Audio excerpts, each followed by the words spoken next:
Hi everyone, welcome to the York St John Parent and Carers Hub. My name is Louise and I'm the Widening Participation Officer here at York St John University. So today I'll be talking a bit about my experience and also the experience of my parents, but also the kind of frequently asked questions that I'm asked by parents all the time. So a bit of backstory, I was a student here at York St John University. I studied primary education, absolutely loved it. I stayed on, did a master's degree in education and then loved it so much I never left. So I got a job here while I was doing my master's degree and I've never left. So I've been at York St John for quite some time. I just want to say that every student experience is individual and that students will access as much support or as little support as they need. But I'll try to give some practical advice and guidance based on my experience and the experience of the students that I work with. So yeah, let's get into some frequently asked questions. First one, I'm worried about them moving away from home for university. This is a really common concern that parents have. It's often the first time that your young person will move out of your house, and it can be quite scary both for that young person and for yourself. And we understand that you want to take care of them, you want to look after them.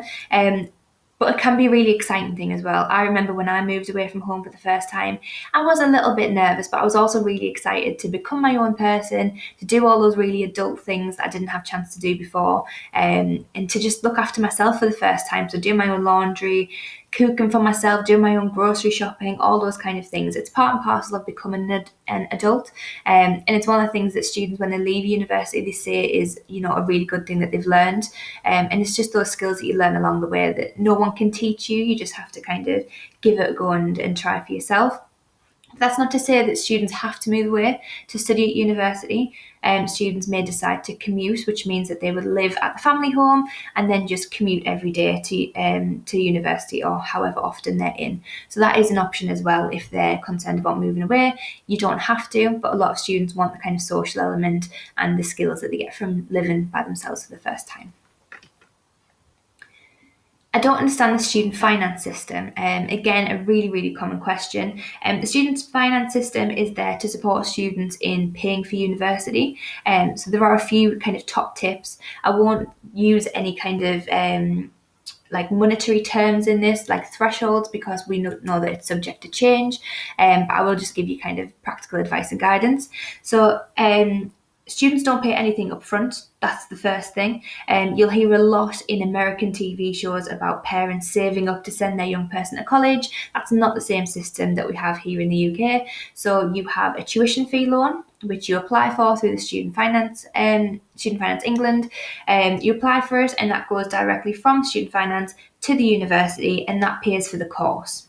So that never touches the young person's bank account, it goes direct. All your young person has to do is apply for it with the Student Finance England website, and then they have to re-enroll every year to make sure that money keeps coming in. The maintenance loan is what your young person uses to live off, and that's the bit that's means tested. So when you apply for this bit, it'll ask for your household income for the previous tax year. So that's basically done so that Student Finance can make sure more money is going to households that need it, as it's expected that those with maybe a higher income can support their young person a little bit more. That's basically the money that they get, and the maintenance loan is there for them to live off. So normally we'd expect students to pay for rent or to pay for bills or travel costs, those kind of things. But ultimately, it's up to them what they spend it on. So it's really good to start chatting to them now about budgeting tips and what are your essentials, what aren't your essentials, and how to budget your money effectively as well. Repayment, at the moment you pay 9% of what you earn over a threshold. So at the current moment in time, the threshold is £26,575. So when your young person leaves university and they get a job, if they never earn over that threshold, they never pay any of the debt back. If they do earn over that threshold, they pay 9% back of whatever they earn over. So if the threshold's here and they earn £1,000 more, they will pay 9% of this £1,000. Okay, the rest of it underneath is kind of protected. So it's there is a kind of system where it's based off how much you earn, not how much you borrow. So the idea is if you don't get any benefit from going to university, then you don't actually pay the price of going to university, if that makes sense. Repayments automatically stop if you were earning above the threshold and then you got a new job and you did below the threshold, and repayments stop.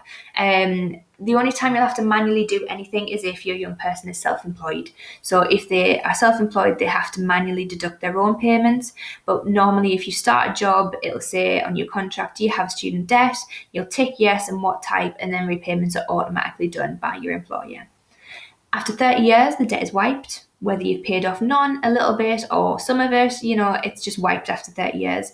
And I think it's really important to say that the debt doesn't act like a normal debt as well. So it won't affect your credit score. It won't affect your young person's ability to get a mortgage or a credit card or a car. It doesn't act like a normal debt. So it's treated very separately. So hopefully that's given you a bit of information. There is way more information on the Student Finance Company's website and also on gov.uk. So please encourage your young person and yourself to do as much research as you can to fully understand it. I've never been to university. How can I support my students? So first of all, we don't expect that every parent has been to university. We know that a lot of our students are first in family to go to university, and it's part of my job to educate young people, but also parents and carers about, going to university and what that might involve. So I would say supporting your student just by showing an interest, coming along to open days if you can do, encouraging them to ask those really important questions and just start chatting to them about what university might be like and encouraging them to, make the most of the opportunities out there. I would say just showing an interest and asking those questions can go a long way, and it shows that you are supportive of them. Obviously, when they go away to university, just keeping in touch, making sure that channel of communication is open. And most importantly, coming to visit as well if you can, and if you're able to, coming along and going out for something to eat, or going to their flat for the first time and them cooking you a meal. It's all part and parcel of the university experience, so it makes you feel involved as well. What support is available to them at university? So there's lots of different support available, so I've just put a few up here. So the wellbeing team, they are there basically to support students to make sure that they're emotionally supported at university. And they are a team of they're a confidential service of mental health, welfare and counselling professionals, and they're providing emotional and psychological support to students. So this ranges right the way from, I feel a bit homesick, it's the first time I've moved away from home, to kind of your larger kind of mental health conditions as well. So they're there to support students with all those concerns. Disability support, so if any student has a disability, long-term health condition, mental health condition or specific learning difficulty, additional support is available for them. This might include extra time in exams, mentoring support, one-to-one drop-ins, library assistance or technology that can support them in their studies. So make sure that you explore those opportunities if that's something that you would need. Student funding advice team, so they offer a lot of help with budgeting or with controlling your finances a bit better. They've also got kind of extra pots of money for students who may need it, and they do a fantastic website called Black Bullion where you can do online training tools to get yourself more money ready and money smart. We've got careers guidance as well. So this is the team who help you get jobs, volunteering opportunities, placements, all that kind of stuff. And they also help you get a job when you leave university as well. So we want our students to get the dream job. That's why they're at university. So our team helps you do that, and it's also a lifelong service as well. So 5 years after you graduate, you think, you know what, I've really enjoyed this, but I want a career change. You can come back to York St John and access that support again. So it is lifelong for all of our alumni. Academic support, so obviously students are at university to get a degree. It's really important that they put a lot of effort into that. So the academic support comes from a range of different places. Their tutors and their academics and their lecturers will be on hand to offer lectures and seminars, but also one-to-one tutorials if they're needed. But students can also access kind of learning development as well. So that might be writing support. It might be the academic librarians who sit within our library team to help them find journals and the correct resources for their assignments. So there's lots of different academic support. Students might also choose to join a course-based society. This is optional, but it's a really good way to find other students who are interested in their topic, and it's a good way to kind of bounce ideas off each other and grow from other people's experiences as well. Speaking of societies, we've got our Student Union. So the Student Union is kind of like, it's a social hub of the university, but it's also a bit like a school council. So it's run by three presidents who are ex-York St John students, and they are the student voice for the university. So they will take any concerns and questions up to the powers that be at the university, and they also do all of the fun events at uni as well. So they host all of the sports teams and the societies, and they do lots of events such as pub quizzes and karaoke and things like that to get involved in. So obviously you can join a sports team, and that might be really good for your physical health and your mental health. And you can also join a society as well. So that can be course based. So I joined the Primary Ed Society because I was doing Primary Ed. You can join a faith-based society, or you can join an interest-based society. So these are just things that people are interested in, they want to get together and explore. So we've got lots of different options out there. And we've also got our on-site GP. So we recommend that students sign up to the on-site GP when they arrive at Freshers Week.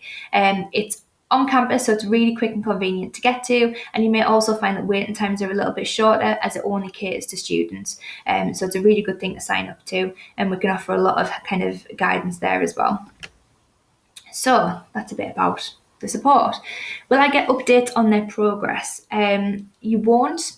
They are their own adults, and this is their university experience. We understand that parents want to be involved, but we owe our students a bit of confidentiality. So you won't get updates like at school or college. We won't invite you in for a parents' evening.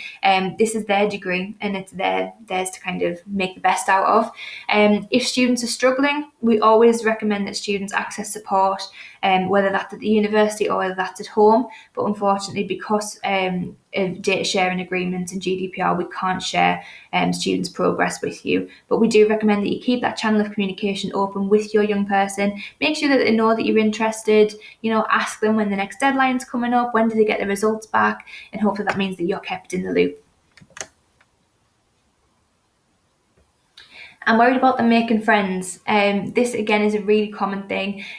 University is sometimes the first time that people move away from, that childhood friendship group that they've always had, moving out of their village for the first time, and it can be quite scary. But everyone is in the same boat at university. Everyone is there, maybe by themselves, or maybe with one or two people from their city. So everyone is kind of thrown into the same situation, and it's surprising how easily people make friends. So if you are in an accommodation site, the first people that you'll probably meet are your flatmates, and hopefully you'll get on with them. I know a lot of people have made lifelong friends from the people that were in their flat in first year.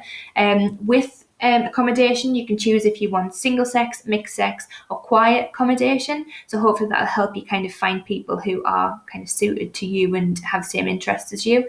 Then you might also join a sports team or society. So that's another way that you can kind of make friends and meet like-minded people. And then also you've got the people on your course. So everyone on your course has at least one of the same interests as you, and that's the course that you're interested in. So that's another kind of social group that you might have as well. So I would say if you're worried about them making friends, don't be, because everyone is in the same boat and everyone at university is really friendly. And it's that age-old thing of at school, some people want to be there and some people don't. At university, everybody wants to be there, so you've all got something in common. So that's all of the frequently asked questions that I have prepared. But if you do have any other questions that I haven't answered today, please drop me an email. My email is just here. Or alternatively, I'm available at the virtual decision day. Just drop me a message and make sure that you link it to parent and carers, and I'll get back to you. Thank you very much for watching. See you later.